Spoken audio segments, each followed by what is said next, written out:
G'day YouTube, it's SA Bogan here. Sorry for the long time between drinks. I've been pretty busy in the last 6 months, well I could probably say about 9 months now.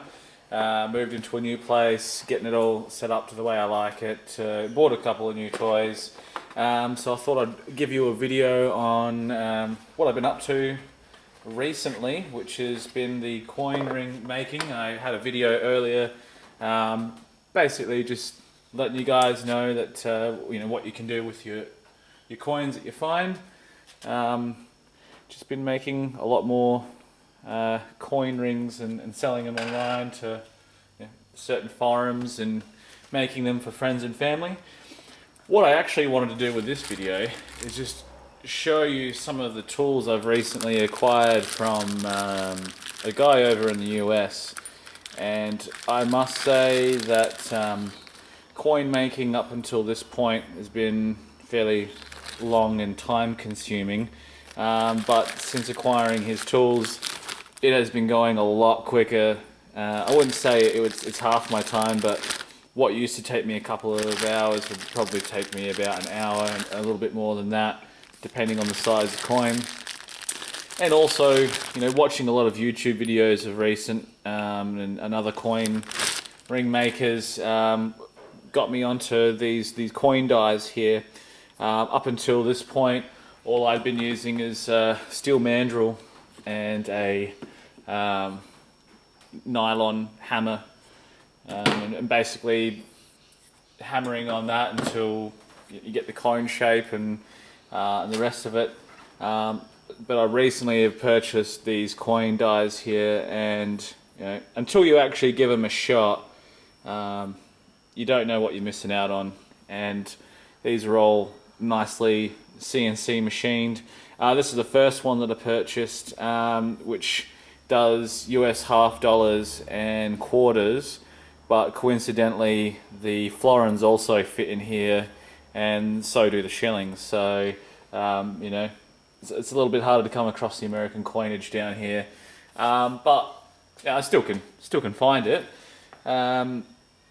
In saying that, I had these machined out. They'll do anything from as large as a 1937 crown to the peace dollar or the 1 ounce American Eagles, and basically all the way down to your smaller coinage. Up until now, I have been able to use some reduction without having those dies being made, and just like a lot of the other coin ring makers, they do recommend having something like the ring resizer here that I've got. That one works really well.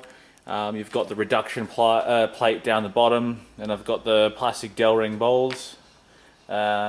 These are not cheap, surprisingly. If you want to buy them in Australia, everyone on YouTube is from America, and they reckon that they pick these up, you know, probably like 10 or 15 bucks. Believe it or not, to get these sent to Australia and bought them through eBay, they're like 60 bucks. So I'm giving these a shot first. If these don't hold up, we'll be definitely trying the steel ball bearings. As you can see, there's already heavy marks in them. This one's starting to go out of shape, so I mean, they're doing the job for now. But definitely, if you can, pick yourself up a ring resizer for sure. Using the mandrel does really suck after a while. What I really wanted to show you guys today as well is something I've been waiting in the mail for, by the same guy who's on eBay. He goes by the name of Rocky, and I'll put a link in the description to his eBay store. But I recently purchased a punch and die set. Up until now, yet again, only using what I can manage to buy within eBay in Australia, and I've just been using the 9-piece punch and die set. Works really well if you can center the coin every time. The one trick to making a really decent coin ring is you got to punch the hole dead center every time, and if you don't, it's going to come out wonky. You're going to spend a lot of your time filing it back to make it all even. And as you can see, I haven't even opened what's in this box here, but really well packaged. He had a whole bunch of acrylic cutout pieces around every item in the box, especially around the coin spaces, which was awesome. And he's even labeled each one for us. So I'm going to use my engraver and I'm going to engrave what each spacer is and like the name of the coin around the rim, so then I can pull the tags off. Give me 2 seconds, I'll just unwrap what we've got here in the box, which was the punches and bushings, the actual punch die and the punch guide. So give me 2 seconds and I'll be back. Alright guys, well I'm back. I haven't actually looked at the components yet apart from the spacers. I just quickly cut them open, as I'm sure you didn't really want to see me cutting tape and whatnot. Another good thing about this guy here is he packs everything extremely well. No chance for anything to be broken when they arrive to you, which is definitely what you want, considering the time it went into making the items, and you want them to arrive safely. So we've got the punch guide there at the top, and the piece de resistance. Wow, that's really nice. And that's the actual punch die itself, and the guide sits in the top nice and flush. Wow, that's really nice. The other thing that I did unpack all of the different punches, but he's got them all labelled, which is really wicked. Anything from 9/16, ½ inch.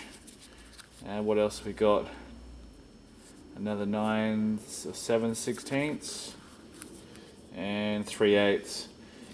So we've got all those different sizes there to punch through the coin, which is always wicked. And the actual bushings that sit within inside of the actual die punch there. So you've got one that will sit in your top, and you've also got one that sits in the bottom there as well. And at quick inspection, he's actually got them. I don't know if you guys can see that very well. Let me just see if I can zoom in on this. He's actually got them labelled on the size of what they are as well, which is really wicked. So all in all, going from the other punch and die set that I've got to something as nice as that, I'm looking forward to seeing the quality, and being able to make them more consistently with these tools. Now, I hope you're all sitting down.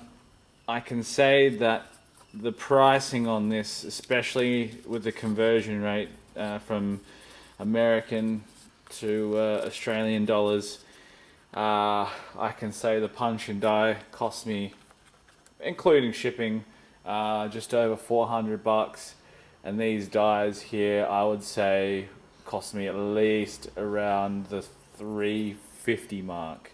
That was just for the 4 die set. This on its own was about $120.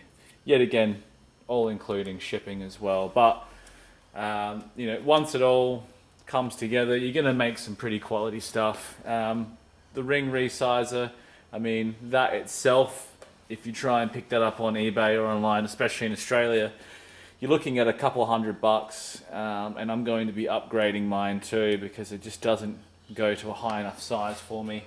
I also decided to invest in a arbor press as well, which I picked up actually pretty cheap on Australian eBay for $100 delivered. The guy lived in South Australia as well, which was pretty convenient. So there you have it. That's pretty much most of the gear. I've also got a 12 ton press as well that I use to shrink the size of the coinage as well. So yeah, there you go, guys. Sorry about the long time in between videos. I can say also too, thank you to everyone who's subscribed. Next week, what I'm going to do is I'm actually going to create a coin ring with this punch and die set and these reduction dies. And next week I'm going to draw a winner out of all of the subscribers. And I don't know, maybe I'll make a round 50-cent piece or a florin, something to that effect, and pick a lucky winner, record it, and I'll inbox you. So thanks for subscribing once again.